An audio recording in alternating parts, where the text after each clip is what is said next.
Como é habitual, às segundas-feiras contamos com a presença e os comentários de Marta Gaudêncio, da Pedro Raposo e Associados. Marta, muito bom dia, obrigada por estar aqui.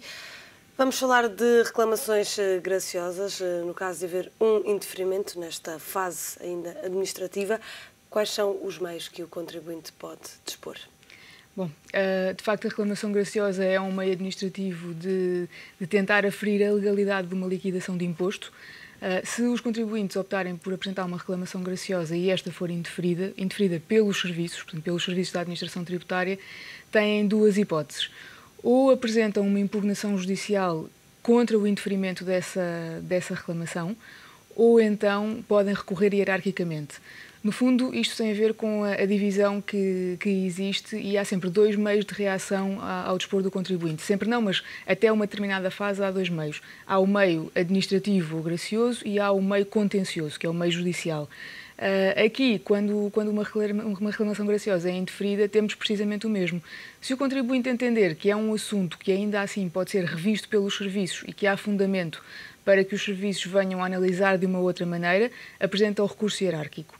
Este recurso é apresentado no prazo de 30 dias e não tem qualquer custo para o contribuinte.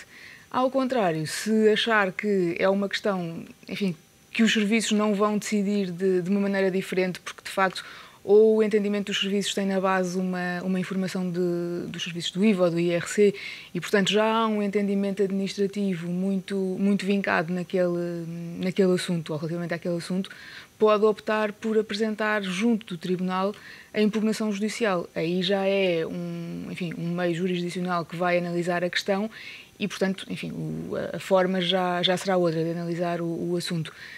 A desvantagem é que aqui já tem custas judiciais.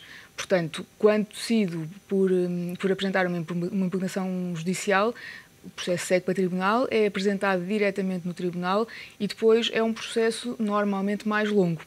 É um processo que dura, enfim, 1 ano, 2 anos, 3 anos, com toda a produção de prova que existe normalmente nos tribunais, prova testemunhal, prova documental, o que for. Mas são, de facto, os dois meios que os contribuintes têm à disposição quando há uma reclamação graciosa que é indeferida. E os contribuintes têm de optar ou por um ou por outro, ou podem fazer primeiro um dos meios e depois ir, por exemplo, para a impugnação por tribunal? Podem, isso podem, e aliás isso já acontece com a reclamação graciosa. Quando um contribuinte recebe uma liquidação de imposto, portanto, quando a administração tributária entende que o contribuinte tem de pagar mais imposto, tem logo ali dois meios, ou reclama, faz a tal reclamação graciosa, ou então impugna judicialmente. Normalmente tenta-se resolver o assunto junto dos serviços, portanto, aquilo que é mais comum é apresentar-se uma reclamação graciosa. E depois, quando vem o indeferimento da reclamação graciosa, sucede a mesma coisa. Portanto, eu posso, na mesma, tentar resolver o assunto junto do superior hierárquico, o mais elevado superior hierárquico de quem toma a decisão. Portanto, o recurso há de ir dirigido ao Diretor-Geral dos Impostos. Ou então, se eu achar que não, a questão não se vai resolver administrativamente, tem mesmo de ser junto do tribunal, aí opto. Mas se por acaso eu optar pelo recurso hierárquico, se este vier também indeferido, eu depois ainda tenho a hipótese de recorrer a tribunal. No fundo, eu tenho várias hipóteses ao longo do processo de optar pela via judicial, mas até lá tenho diferentes formas de tentar resolver a questão de forma administrativa. Marta, vamos passar ao segundo tema. Vamos falar do mecanismo de dedução do IVA em sede de IRS, um mecanismo anunciado na passada semana, que tem um teto que pode ir até aos 250 euros, mas para se obter este valor de dedução é preciso ter um nível de despesa muito elevado. É preciso ter um nível de despesa muito elevado. Esta medida já tinha sido discutida, enfim, anunciada, depois não chegou a ser implementada, vai ser implementada agora.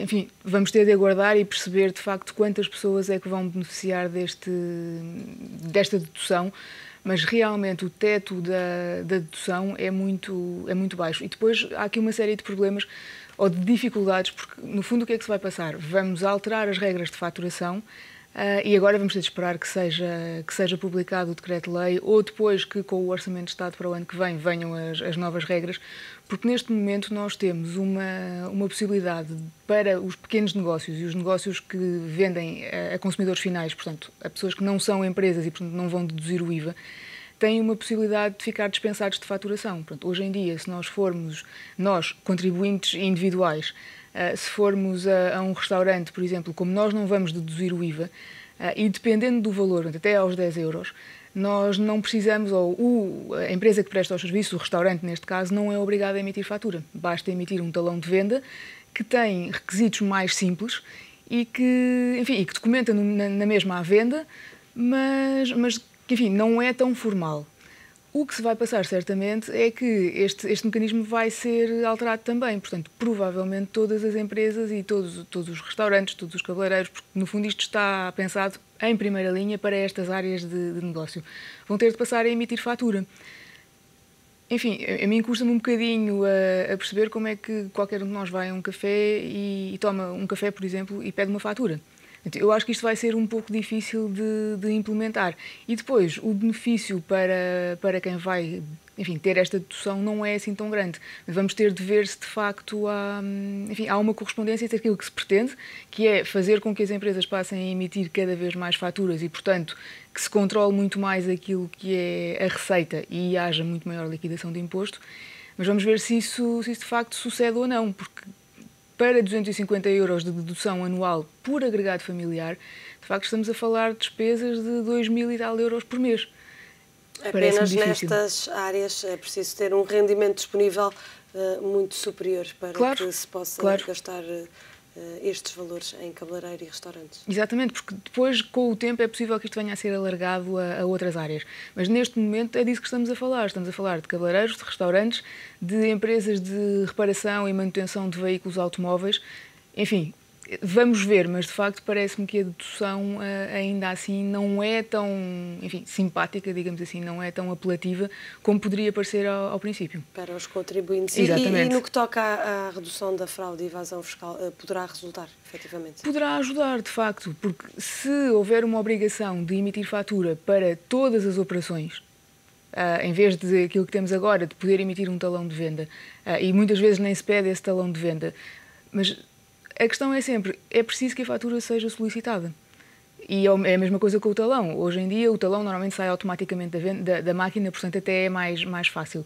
Mas, de facto, é pensar nas pessoas que vão beneficiar destes serviços e perguntar se elas vão efetivamente pedir fatura. Porque, apesar de haver a regra de obrigatoriedade ou de obrigação de emitir, se eu for tomar uma refeição e não pedir a fatura, de facto, o restaurante provavelmente não vai insistir. A mesma coisa um cabeleireiro, porque são negócios em que há muito este hábito.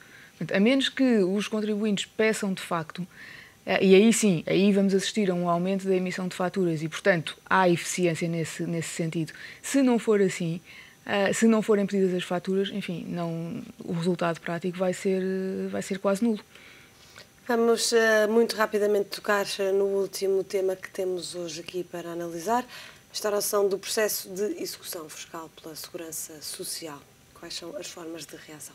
Bem, aqui é preciso ter muita atenção. Portanto, a Segurança Social, normalmente, há bocado falávamos na fase graciosa, na Segurança Social isto não existe.